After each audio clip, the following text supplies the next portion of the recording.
আসসালামু আলাইকুম সবাইকে। বিসমিল্লাহির রহমানির রহিম। আজকে আমার পেটে অনেক খিদা। আজকে কোনো কথা বলবো না, শুধুই খাবো। খেতে যে এত স্বাদ, এত মজা। আমার পরিবারের লোকজনকে রান্না করে দিলে তাদের নাকি বলে খেতেই ইচ্ছে করে না। তাদের পিছনে শুধু খাবার নিয়ে আমি হুতুতুতু করতে থাকি। আজকে আমি নিজের পিছনে খাবার নিয়ে ব্যস্ত, শুধু খেতেই থাকবো। আপনারা সবাই দেখতে থাকেন। খাবারের মতো শান্তি কি অন্য কিছুতে আছে? বাবারে বাবা, আমি আমার ছেলেপেলেকে কি স্বাদ, কি স্বাদ, এত স্বাদ একেবারে মানুষের মুখে বলে রুচিই নাই। আর আমার মুখের রুচির অভাব নাই। আবার টমেটো পোড়াই নিয়ে আসলাম। এই টমেটো পোড়ার যে কি স্বাদ, ভর্তা করলে তো স্বাদ আছেই। বন্ধুরা, আপুরা, তোমরা যারা এই টমেটো পোড়া খাওনি, একবার শুধু খেয়ে দেখবে। এটা কিন্তু বেগুন চাক ভাজির মতো করেই ভাজতে হবে, আর গরমা গরম ভাতের সাথে টমেটো পোড়া। ওয়াহ, মুখ ভর্তি হয়ে যাচ্ছে আমার পানি দিয়ে। আহা, আমার হাতে এখন গরম লাগতেছে। কেন গরম লাগতেছে? গরম লাগিস না, গরম লাগিস না, আগে খেয়ে নি। সাথে একটা কাঁচা মরিচ। ওয়াও, টমেটোর মধ্যে একটু বেশি করে মরিচ দিতে হবে, আর স্বাদ মতো লবণ দিয়ে অল্প অল্প তেলে ভাজতে হবে। দেখেন কি সুন্দর সিদ্ধ হয়ে গেছে। আর যদিও একটু শক্ত থাকে কোনো সমস্যা নাই, টমেটো বলে কথা, কাঁচাও খাওয়া যায়, পাকাও খাওয়া যায়, সিদ্ধ করেও খাওয়া যায়, ভর্তা করেও খাওয়া যায়। মুখ ভর্তি হয়ে যাচ্ছে পানিতে।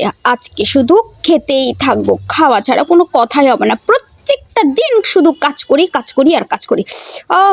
সবজি সবজি, কি মজা, কি মজা। তারপরে নতুন চালের ভাত। বন্ধুরা, নতুন চালের ভাত কি খেয়ে কি কখনো উপলব্ধি করে দেখেছেন নতুন চালের ভাত খেতে কেমন লাগে?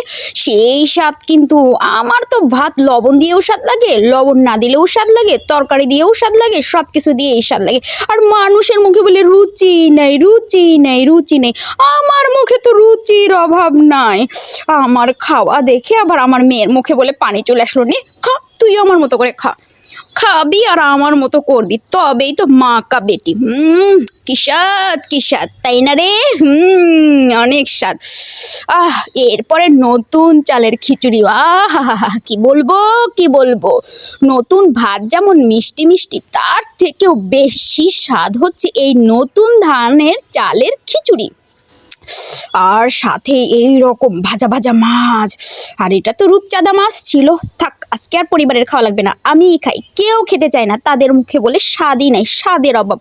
আর ওদের মুখের স্বাদগুলা সব আমার মুখে ঢুকছে।